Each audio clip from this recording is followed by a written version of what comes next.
آدمی مراد ہو سکتا ہے، لیکن پیچھے حضرت مریم کا ذکر ہوا اور حضرت مریم علیہ السلام کی گود میں موجود حضرت عیسیٰ علیہ السلام نے کس عمر میں کہا انی عبداللہ؟ کب کہا انی عبداللہ؟ جب آواز نہیں ہوتی بولنے کے لیے، بس ٹونٹائی ہوتی ہے، رونا دھونا ہوتا ہے۔ اور یاد رکھو کہ جتنا بچہ چھوٹا ہو نا، اس کی رونے کی آواز اتنی بھیانک ہوتی ہے، ایسے ہے کہ نہیں؟ جو بڑا ہو آواز بھی تھوڑی رونے والی بھی ٹھیک ہو جاتی ہے۔ وہ کوئی سنتے بھی ہو کہ نہیں؟ تو ہمیں اپنی آواز یاد نہیں ہے، لیکن انہوں کو پوچھو جنہوں نے تنگ کیا۔ اتنے لوگ کانوں میں انگلیاں دے کے بھاگے آپ کی رونا سن کے۔ جتنا چھوٹا ہوگا اس کی آواز سے تنگی اور مصیبت پریشانی ایک ماں باپ ہی ہوتے ہیں جو اسے صبر کے ساتھ وقت گزارتے ہیں، لیکن اس شوریدہ ماحول میں اور مکروہ آوازوں کے زمانے میں اگر ہمیں حضرت مریم کی گود میں کوئی انی عبداللہ کا نغمہ پڑھتے ہوئے سنائی دے رہا ہے تو رومی فرماتے ہیں یہ حلقوم عبداللہ سے جو عبداللہ کا نعرہ بلند ہو رہا ہے، بظاہر یہ آواز عیسیٰ کی ہے، حقیقت میں یہی بانگ حق ہے، یہی بانگ حق ہے۔ اور فرمایا بانگ حق اہل حق کو عطا کی جاتی ہے۔ تو فرمایا کہ یہ ان کی آواز کہاں ہے؟ یہ اسی کی آواز ہے، یہ اسی کی آواز ہے۔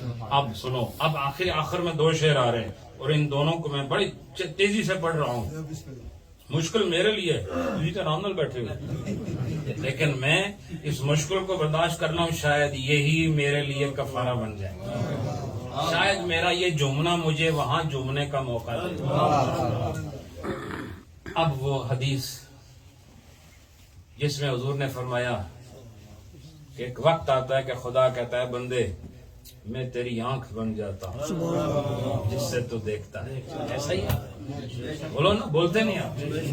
میں تیرے کان بن جاتا ہوں جس سے تو سنتا ہے، میں تیرے ہاتھ بن جاتا ہوں جس سے تو پکڑتا ہے، میں تیرے پاؤں بن جاتا ہوں جس سے تو چلتا ہے۔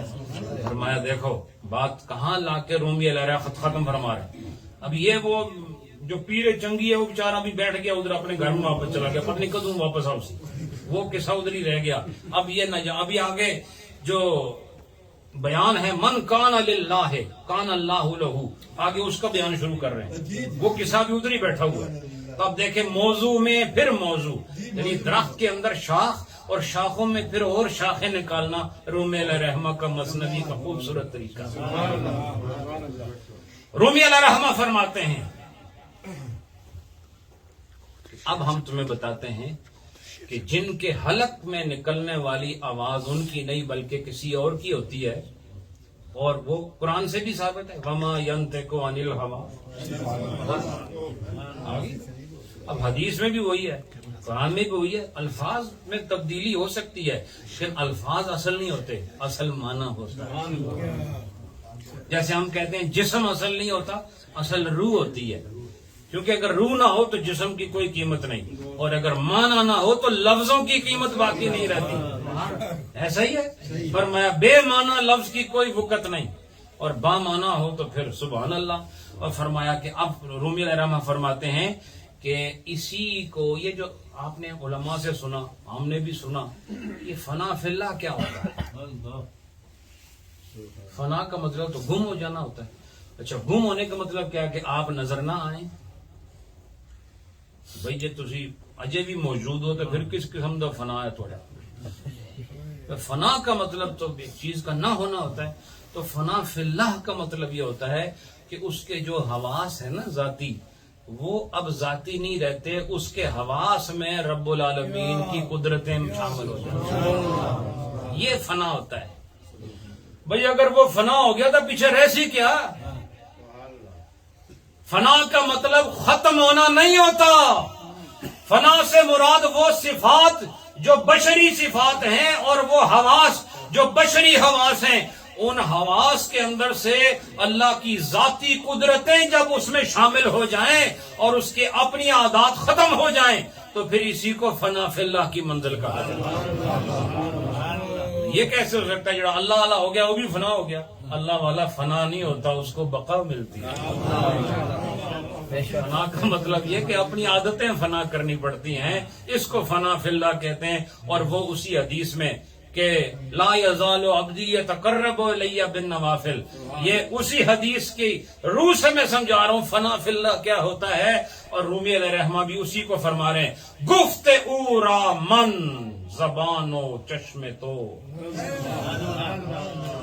من حواسو من رضاؤ خشم تو۔ رومی علیہ رحمہ فرماتے